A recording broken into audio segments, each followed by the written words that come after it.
All right. This is the MC here for Web3 Talks, and I'm with a special guest. We have a common friend, Sam Lai. Big shout out to you, man. I brought Anton in the building, and hey, we're going to talk about DAOs.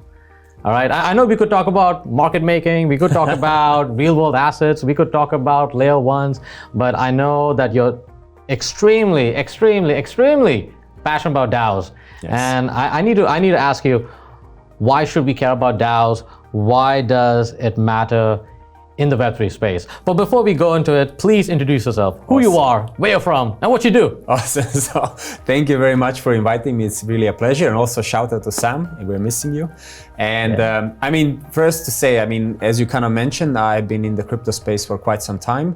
So I've done quite a bit of things. So I ran a crypto exchange in Switzerland, one of the oldest and biggest companies, did an exit, ran a market making company for quite a few years. Successfully did an exit, and now I'm running SwissAssetDAO, which is a DAO in Switzerland, with a vision to bring access to real world assets. So how can the crypto ecosystem invest into real world assets? So this is kind of what I do like now day to day, which really, but what preoccupies my time. But the reason why I'm very passionate about DAOs, because you kind of asked me what's so special about it, is because what really pulls me back all the time to the crypto ecosystem is actually the value of decentralization. So how can we actually, intertwine actually decentralization in many different aspects? You can talk about decentralized exchanges, right? Sure. You can talk about decentralized lending. But then we also, I think very early on, the crypto ecosystem stumbled upon how can you govern the company, govern an entity or govern a protocol in a decentralized way. And that's actually kind of where DAOs come from. DAOs are literally decentralized autonomous organization. Autonomous part means that they are self-executed through smart contracts. But really, I think that's what actually attracts me to DAOs a lot, is because I have been a founder of a couple of companies. Usually I was the main shareholder, on the board, the CEO. Pretty much whatever you say, that's how the company goes, because that's kind of how it's structured. But the DAOs are a very different experience for me, because actually the members decide. I'm there to serve the members of the DAO, but the members decide what the DAO does in a decentralized manner. No, but I gotta ask you this, when it comes to DAOs, I know some of my friends from the TradFi space. I know you got some friends from the old world. They would think that there has to be one person to run the company, or if you follow the decentralized route, there are too many cooks in the kitchen. So which is kind of valid, I would say, but at the same time too, personally for me, I feel there has to be a social change. There has to be a shift in paradigm thinking. So I don't know. So I can tell you actually that before we started SwissAssetDAO, my co-founder Mike and myself started SwissAssetDAO, we actually had very much the same thinking, because we thought, but wait, actually, if the members decide, then the members can kind of they can do whatever they want, they can take it in which direction. But we thought isn't this actually a big challenge? And in practice, it's kind of the opposite. So even though we have a SwissAssetDAO, we have more than 100 members, but the reason why the members became members of SwissAssetDAO is because of Mike and myself driving actually SwissAssetDAO, setting the foundations, setting the vision. But then actually at one point, we are now the stakeholders. People expect us to drive things, but they're very much aligned with the stakeholders who drive DAO forward. So I agree with you actually, but in the end, I have to say this is a very new framework of actually governing an entity or governing a body or governing a group of people. We will see. I have learned enormously. I've been in the crypto industry for 10 years, and if I tell you I've learned enormously, it's because it was really something new for me. And I actually, I have to say, my experience with having members governing the DAO and we being at the service of a member, extremely positive. Extremely positive for one specific reason, is that we have managed to source unbelievable talent from our members. So to give you an example, one of our members is actually the state secretary for economic affairs in Switzerland. So this is one of our members. And imagine. So it's not just, it's So not some random Jane and Joe and Jane. yeah, It's some. I mean, we are lucky that it's not just random people, you know, but we are really have super high quality people. And why were they attracted to SwissAssetDAO? Because initially, because of Mike and myself setting the vision. But now they're actually not, I mean, everybody in different shape and form. They're supporting the DAO. They're working together with us. And we have achieved an amazing progress with SwissAssetDAO. But it was because of the members, because they contribute. They're showing up, working hard, and we all do it on a voluntary basis. There's like, you know, it's a DAO actually in a very lean setup. Actually, what I love about what you said, voluntary basis, like, you know, everyone volunteering, it's their choice. Yes. No one is coerced to be part of it, or, you know, like, if everyone made the decision, hey, you know what? I want to be part of this vision. Yes. You know, normally, like, I guess in the corporate space, you know, people join a corporate, you know, for other reasons. It's not because, hey, I want to join a corporate, you know, and, you know, make a change. But here, it's a totally different thinking. It's some, I think, I think this is where I like the idea of the, you know, people volunteering, volunteer, get together and make things happen. I think in this way, a lot of people, the members, I believe, they communicate with each other, they argue with each other, they work with each other, they hash things out. Would that be a fair assessment? That's a very fair assessment. So actually, you know, we are actually, I have to say, like, for myself as a co-founder of SwissAssetDAO together with Mike, I'm very proud when I see that on, you know, we have our Telegram chats and all. When I see people are communicating, sharing something, then another person says, this is completely wrong. We should, you know, this is the right way to, you know, work with DAOs, bring real world assets. So it's actually very inspiring when you see when people have, and it's a positive discussion, and it's never like, it's very, very positive actually. One thing actually, what I tell you is that I have seen what really made a lot of people to be very open and, you know, on a volunteer basis, contribute a lot to SwissAssetDAO is because when we were launching it, we set the vision that we want to really have legal clarity. So we actually, we have a legal wrapper for our DAO. Yeah. And a legal wrapper for our DAO is something called an association in Switzerland. Okay. It's a very specific type of entities. But the reason why we chose that and why a lot of people, because, you know, I would speak to a lot of people who are, you know, they have serious jobs, serious work. Right. And then I tell them, come join SwissAssetDAO. And they're like, Anton, what do I do there as a member? This blob in the crypto world, how am I connected there? And I tell them, no, we will set up a clear legal entity in Switzerland as an association. And the reason why an association is an excellent legal wrapper for a DAO, because this association is actually governed by members by law.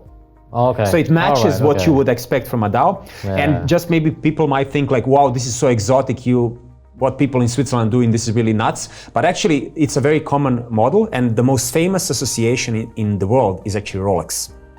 So the watchmaker, which is also owns Rolex owns a lot of other watchmakers, is set up and run as a Swiss association, but obviously not as a DAO.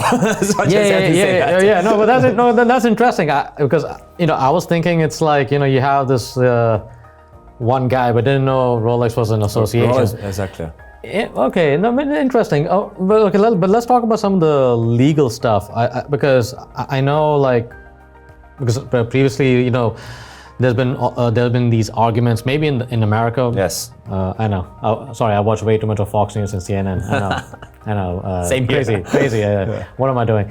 But you know, the legality, the regulations, it's to me, it kind of like confuses me a lot, and I'm sure it confuses a lot of people. Yes. So like, has there been sort of a legal framework in Switzerland, how they define what a DAO is? Yes. I know, for example, Wyoming, right? Yes. You know, Kathleen Long, I know she's been the not a senator, but she's been, an advocate for a law, particularly like focusing on DAOs.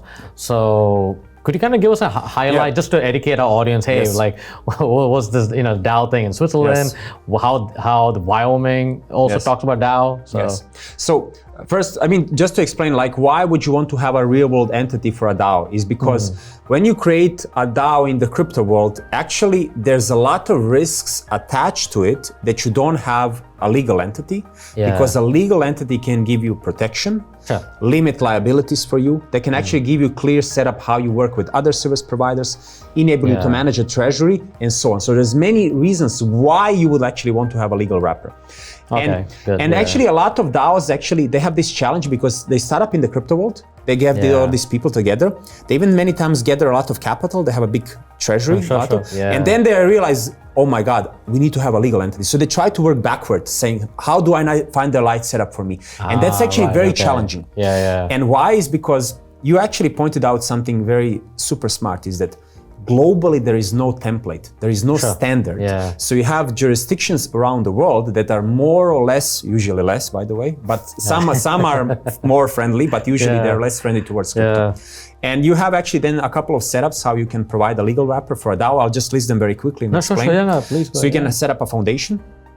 Foundation actually is foundation is very good because in the statute it's like when you incorporate the association you have to clearly state the purpose and then you cannot deviate from the purpose, which is very good for a DAO, right? The problem with the foundation is actually it's not governed by the members. You have a board and the board does whatever it wants. So that's the foundations cannot be for profit. They cannot conduct commercial activities. So that's obviously not so good if you run a DAO that does something, right? And then you have a legal wrapper as a foundation that is not allowed by law to have because it's non-profit actually. Association, it's governed by the members. It has a board, but the members decide everything either way. And very important for association, this is why we chose it, because it can conduct commercial activities.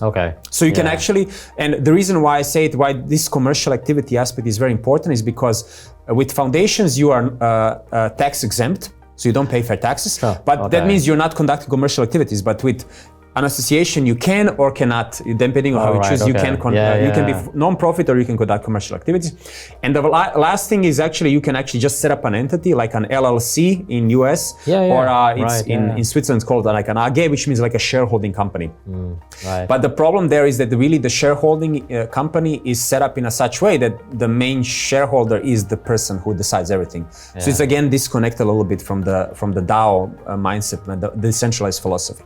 But these are kind of like setups. You have specific setups for instance, in Wyoming. They're also very close to partnerships and cooperatives. These are kind of also the setups. But I just want to say it in general, one of our missions at SwissAssetDAO is how can we globally create a legal template to set up a legal wrapper for a DAO and template smart contracts to govern a DAO. So this is our vision, but when you go to reality, you hit the wall and you realize, okay, we have to start somewhere because it's not this, so that's why I started in Switzerland. But what I can tell you is like, from my experience now, is that for all the people who are looking and thinking to set up a DAO, choose your jurisdiction where you have your infrastructure providers.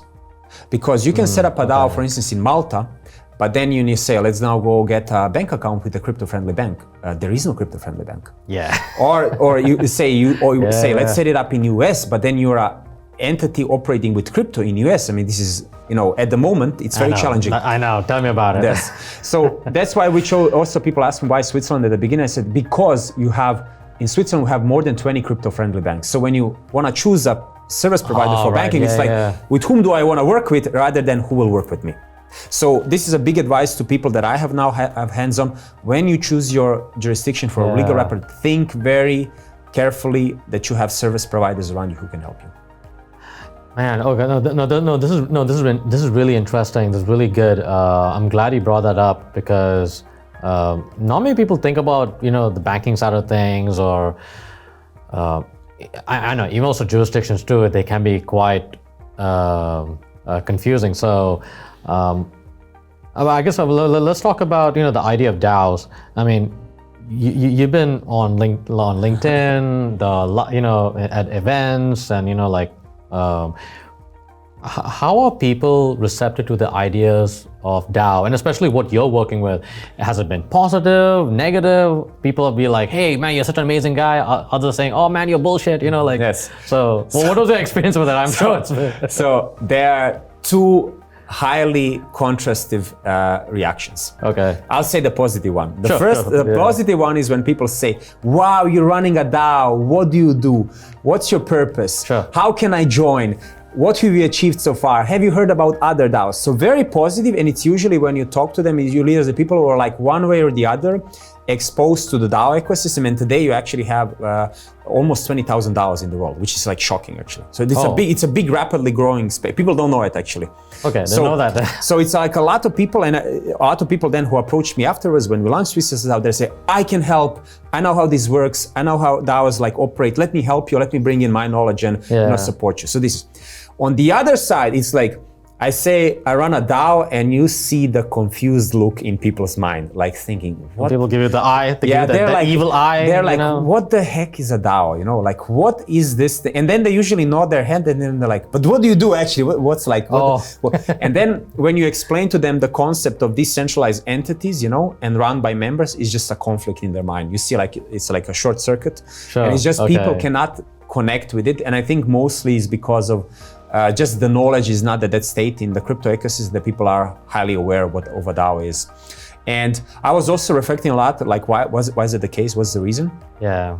I think like DAOs, because also with their challenges, how their structures, how they operate, there hasn't been really like a shining light in our crypto industry that's like a role model for a DAO, you know? I think for most people, if you ask them like, can you name a DAO? Many would struggle to name a few actually, you know? I'll confess, I struggle too. So I think like the same way today you can say that Coinbase is an industry leader on the exchange side, or Binance with CZ, and if you say word crypto, they will say, Binance, you know? Yeah. If you say the word crypto and then say, okay, tell me which DAO is really close to you or you know about, they will probably say, I don't know, I heard some then maybe MakerDAO. Is Maker a DAO or not? It has a DAO in the name. But is it? So I think like we don't really have that guiding star in the industry. Yeah. And that's because it's early. Okay. No, I'm glad you said that. But let me end this off with just one last question. So, you know, we saw how, you know, crypto as industry has moved forward. You know, we saw the the growth of exchanges, DeFi. But what does the future look like to you when it comes to DAO? What is your future vision? Yes.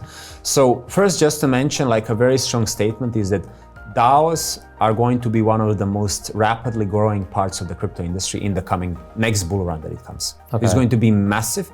I think pretty much every project will be a DAO in one shape or form. So just it's a very strong statement, by the way. Super strong. Yeah, it's a very strong statement. But you know you're going to receive some opposition, right? I will, you know, but we can talk in 5 years. All right, cool, but I think every project, unless you're on the higher regulated side, I think that, for instance, if you're a crypto bank, I think there it's a big challenge. But I think every crypto project that's creating technology will have a DAO, or will be a DAO actually. So this is a very strong statement. Yeah. I think that, you know, over time, what we realize actually that it's actually a lot of work to run a DAO, maybe even because I have experience like that. It's actually very time consuming and very engaging to run a DAO, unlike when you run a company, because, you know, you have a small group of shareholders, you're pretty much the main one, the board, it's all very clear. I think that what we will learn actually is very time consuming, but the upside from having strong members will outweigh the challenges and the, you know, just the time you need to invest in it. Because if you have high quality members in your DAO, they're going to propel your business, propel your project. And I think like in the future, people might even say, hey, CZ is a member of my DAO. He gave me trust. Maybe, or I'm giving it as an example, or maybe they will actually mention a very prominent person, say, maybe he's not an investor. Maybe he's not a user, but he's a member of a DAO because he's aligned with my mission, vision, and purpose. And I think that the challenges and all the work that you have to do to run a DAO will heavily be overweighted by the benefits and by the amazing community and the members you will have. Man, that's beautiful. Hey, no, thank you for giving us what the future looks like for DAO. And hey, thank you for making a bold statement. Not many people do that. That's why you invite me, by the way. Exactly, that's the point. So anyways, hey, Anton, first of all, we here at Web3 TV, we thank you for your service, and hey, we are excited to see the future of DAO. Yes. So anyways, fam, we gotta go. So y'all be good. Y'all be safe. We'll talk to you soon. Bye for now.